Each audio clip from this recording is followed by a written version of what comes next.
Nous vivons sur le plan agricole une époque formidable, une phase de transition, une remise à plat de l'existant.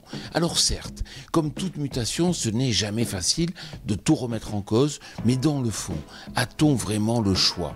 Au final, chacun devra trouver sa voie vers les modèles agricoles de demain.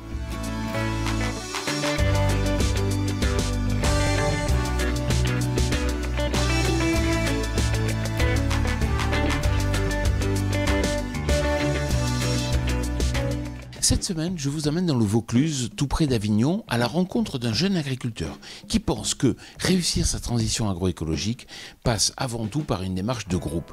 Fabrice, pourriez-vous tout d'abord nous présenter votre exploitation pour le moins diversifiée? J'ai une exploitation d'environ 200 hectares. Je produis des légumes, betteraves et carottes. Et j'ai 10 hectares de cerises d'industrie et 20 hectares de vignes à vin. Vous pratiquez le semis sous couvert? Alors, en matière d'agroécologie, tous mes semis de carottes et de betteraves sont réalisés sur un précédent de couverts végétaux. Donc j'emploie du sorgho biomasse en fait, qui permet d'enrichir le sol avant la culture et par l'effet concurrentiel supprime beaucoup de mauvaises herbes dans la culture suivante. Le Mistral souffle fort dans la région.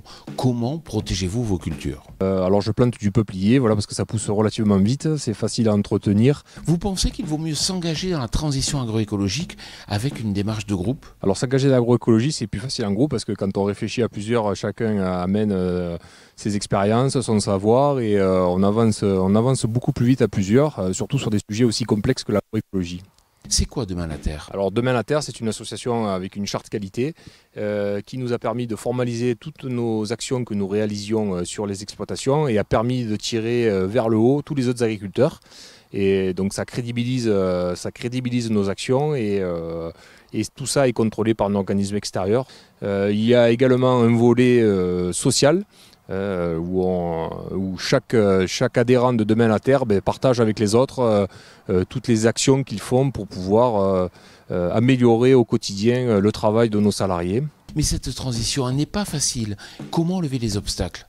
Et il faut utiliser toutes nos associations de techniques et les mettre à travailler sur des sujets nouveaux, donc les couverts végétaux, les substances naturelles qui peuvent aider les plantes, etc.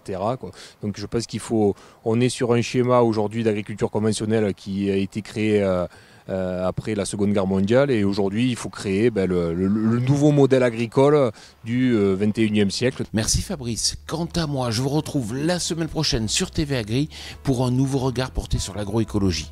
Bonne semaine à vous.